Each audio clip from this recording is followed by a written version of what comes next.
Stevens II, Newark Mayor Ras Baraka, and Newark Public Safety Director Manuel Miranda. Also on the podium today, First Assistant Prosecutor Alex Albu, ECPO Chief of Detectives Mitchell G. McGuire, ECPO Deputy Chief Paulo de Salsa, ECPO Sergeant Rashawn Johnson, Newark Police Chief Sharonda Morris, Essex County Sheriff Amir Jones. We're also joined by members of our Homicide Task Force, as well as some of our assistant prosecutors and supervisors. Representatives from the U.S. Marshals are also joining us today, including Chief Pedro Alvarez and Chief Michael Nohorniak, prosecutors. Thank you, Carmen. Good morning, everyone. I want to thank you all for being here today. Let me start with this. At the time this press conference was scheduled, we intended to update everyone about the events of November 15th. But unfortunately, last night the city of Newark experienced additional traumas. You know, when it comes to public safety and law enforcement, sometimes we feel like we're taking one step forward and we take 2 steps back. That's just the nature of this business. But let's start with the events of last night. There was a fatal shooting in the city of Newark.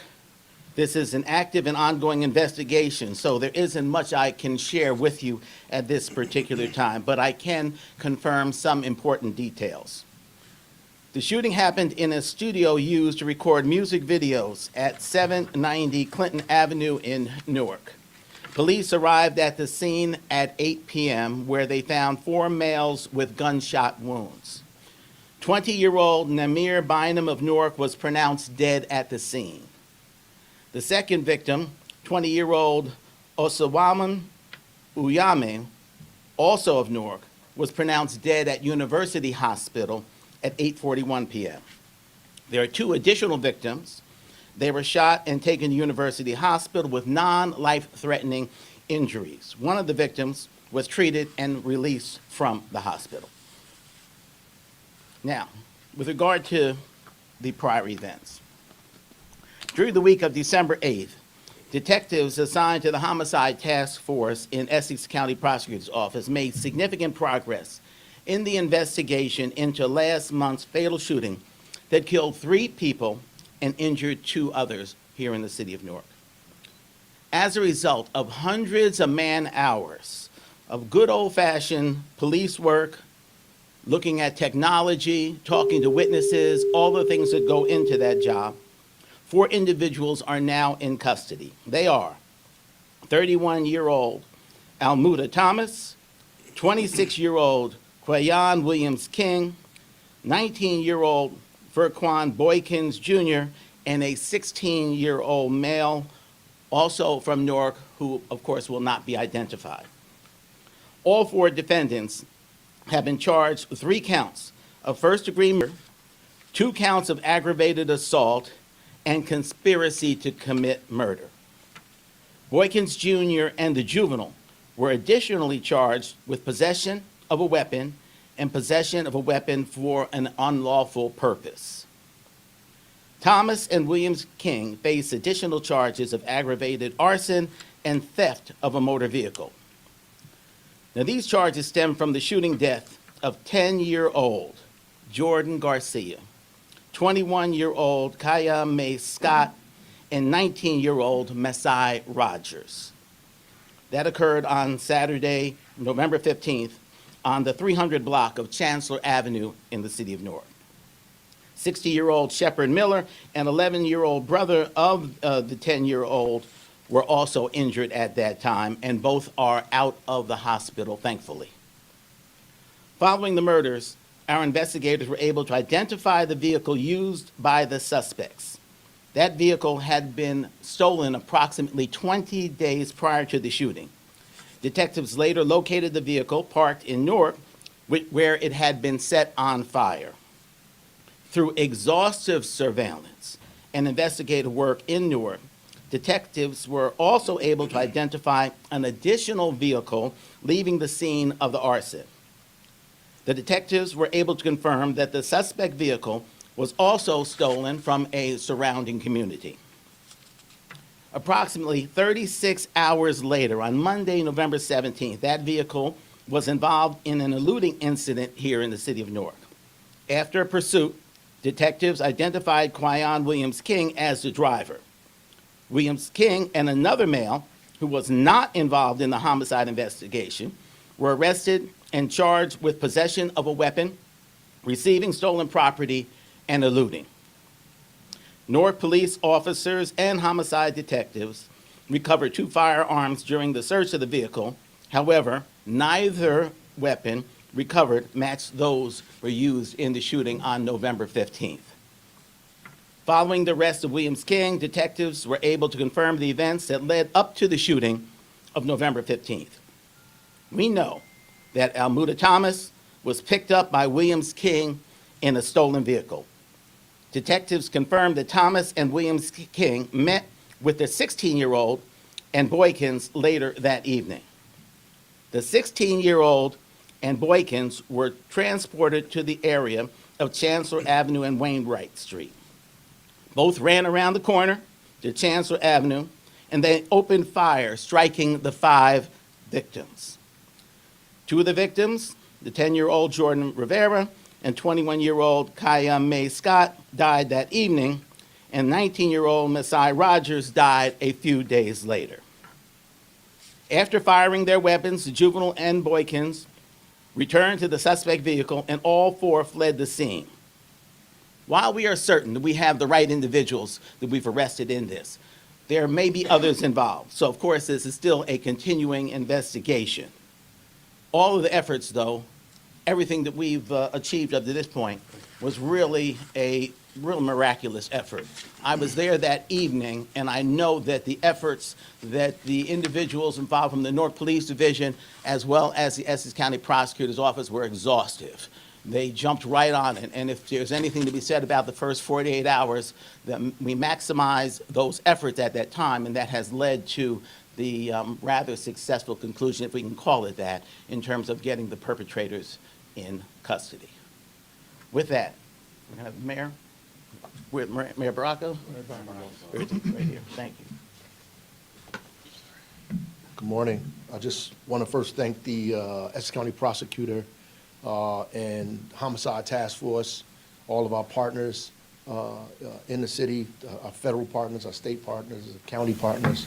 I want to thank the Newark Police Department, Criminal Intelligence Unit, and all of the men and women of the Newark Police Department who work every single day, who may not be recognized, who are on the ground getting information around these arrests. I'd like to thank the folks in the Office of Violence Prevention, Trauma Recovery, all of the ancillary and community groups that are out there trying to lower the temperature, keep the peace, stop retaliatory violence from taking place in our city.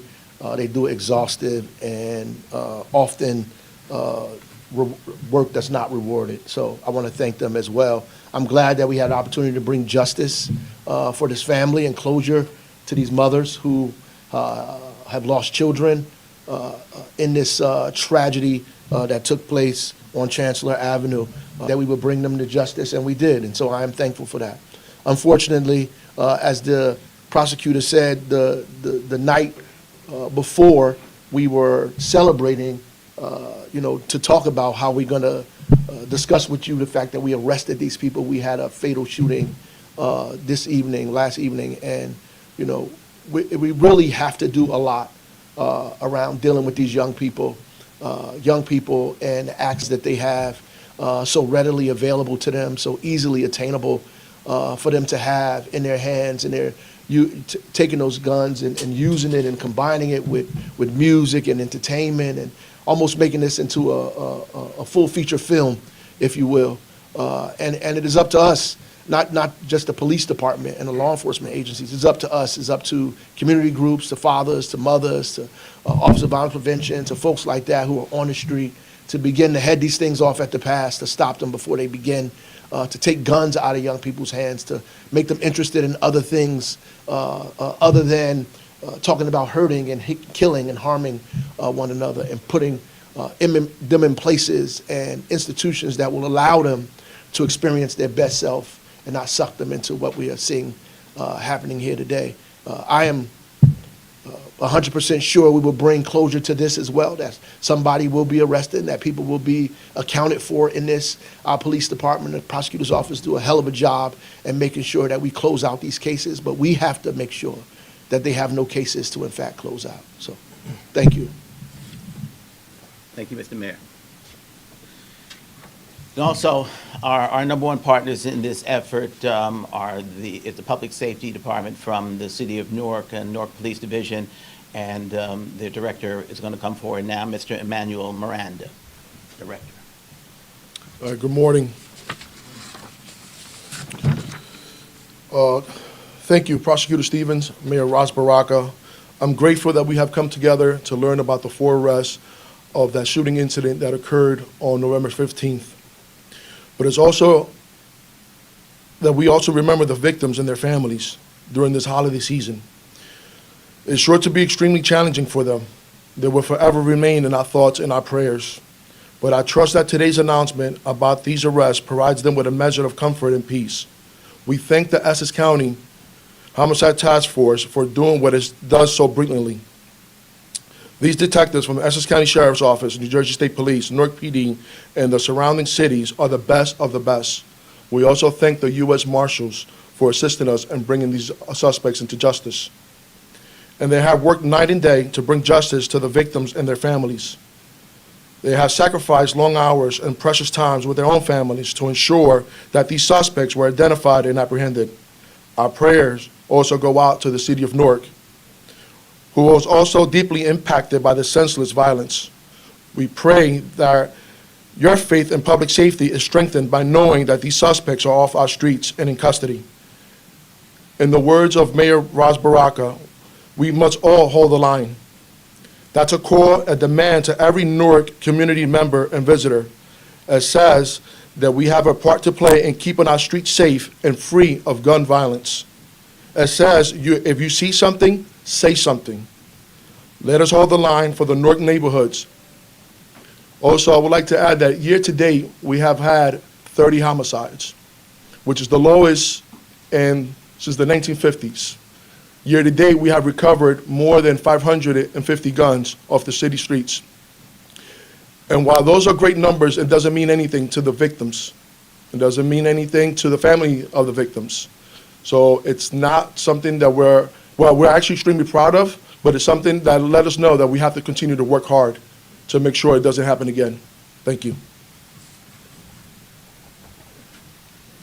Thank you, Director. So before we take the questions, let me just clarify one thing.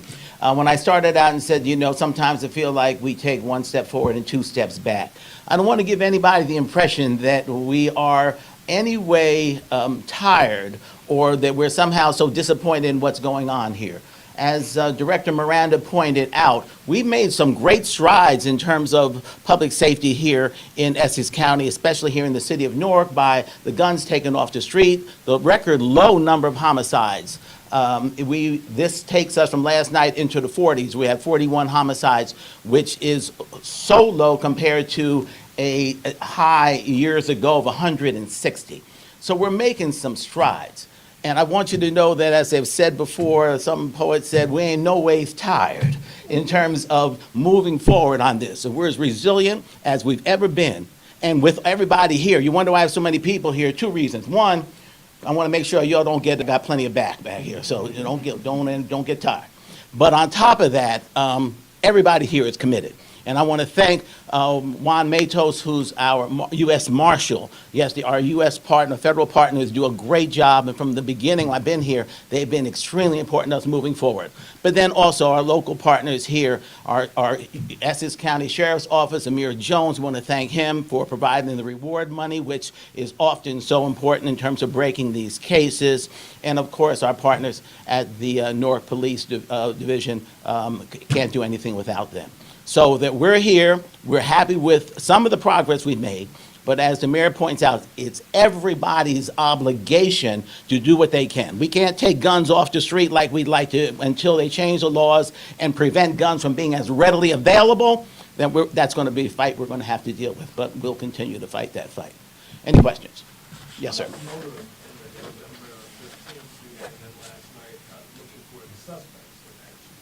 I knew you were going to ask me that, as a good reporter that you are. Yeah. Who did that? Did Carmen do that? Okay. The motive actually is something that often comes late in the game. I can't give you a definitive motive with regard to that particular event. At that time, I think those of us who spoke, you may have noticed, we were kind of angry with regard to that, because that was the first incident of its type in a long time. And I think we thought we made some strides in terms of kind of preventing this indiscriminate kind of shooting where there's so many people. Could have been worse than 5 people shot that night. There are more people on that corner. So we think we know it may stem from a prior incident, a robbery perhaps, that happened earlier that day. We think that may have something to do with it. But to be definitive about that, I can't give you something 100%. We're just happy that we solved the case. Was one of the victims a target possibly? We believe so. We believe so. And so last night, what's up on suspects in that shooting? Well, we think that it was we think it was contained within that particular establishment. I think that the city of Newark, I believe, from talking with the mayor, they're going to take a hard look at some of those establishments that exist now, where they show up and they want to make rap videos or videos of some kind or another, when there may be some other things going on there at the same time. So the city of Newark, I think, is going to look at policing and perhaps regulating those institutions where some of that activity may go on. Yes, sir. Thank you. James Cook from Pix 7 News. First of all, can you spell the names of all of the people who were arrested? I will send out an email with all the names and pictures and the charges. Great, okay, thank you. And Did you hear me read that one name? You want me to spell that on you? And you did mention, you did thank an entity for the reward money. Can you talk more about what role that may or may not have played in pursuing?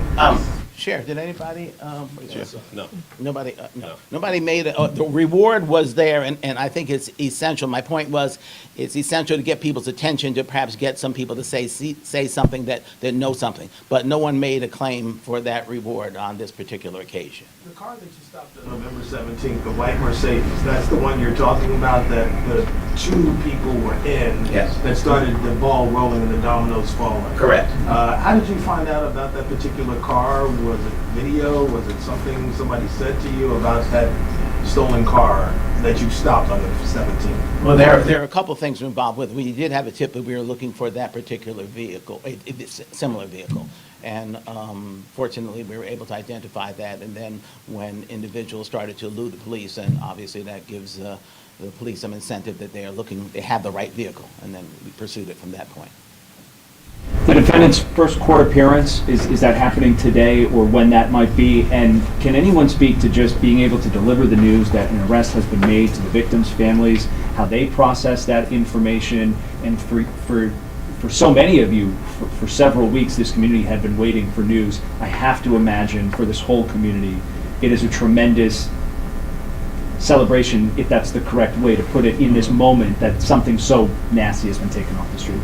Well, I can't say for a fact, the first point in terms of when the first appearance is going to be, it's going to happen very shortly with criminal justice reform. As you probably know, it happens expeditiously. But of course, people ask for continuances for defense counsel and things like that. So I can't tell you definitively that's going to happen today. It'll happen very shortly.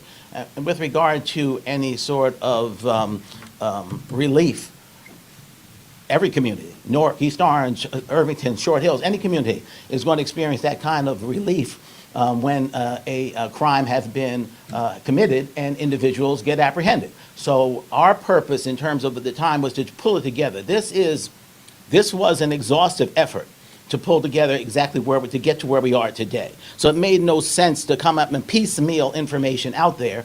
One, obviously, we have a interest in making sure that we don't alert individuals and perhaps make our job harder by giving people a heads up when we're in the midst of looking for them. First, I'd just like to clarify that the suspects you have, that you believe 2 of them fired shots during the shooting, but moreover, I'm interested to know, there were references during your previous presser on this, I think on the 17th, that referenced something about, these types of guns on the street.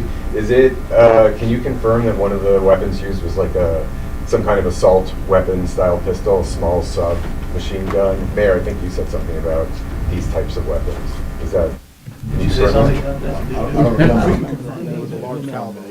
Either way, it doesn't matter. It was an assault style. He's right here. We can confirm that it was a large caliber rifle. Okay. All right, that we can confirm. We have not recovered the weapons yet, so we can't definitively tell you what type of weapon it was, but we can tell you that the ballistics on that weapon came from a large caliber rifle. That bullet could have been shot out of an assault weapon, but we don't have the weapon yet to confirm that. Right. The weapons we recovered, as I said, were not the weapons used in that shooting. Right.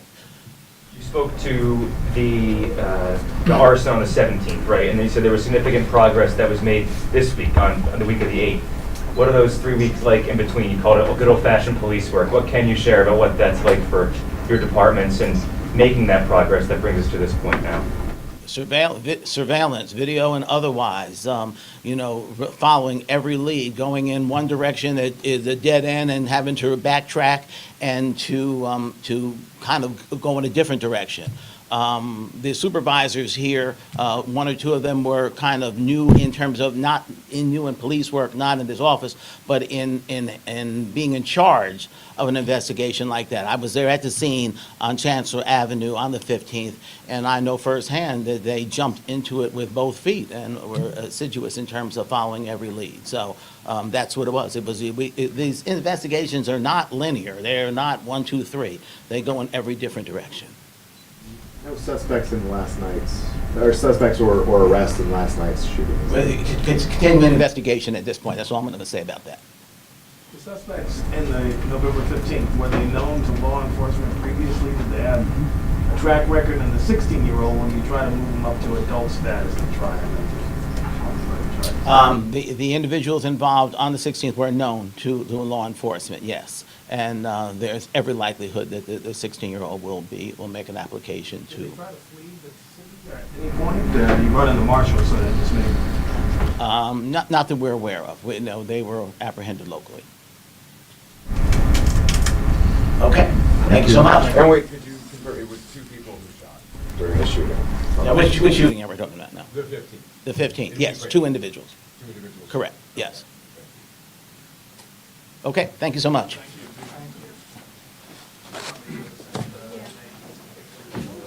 I got the Lionsgate studio. Oh, really? Yeah, they go. Thank God for that.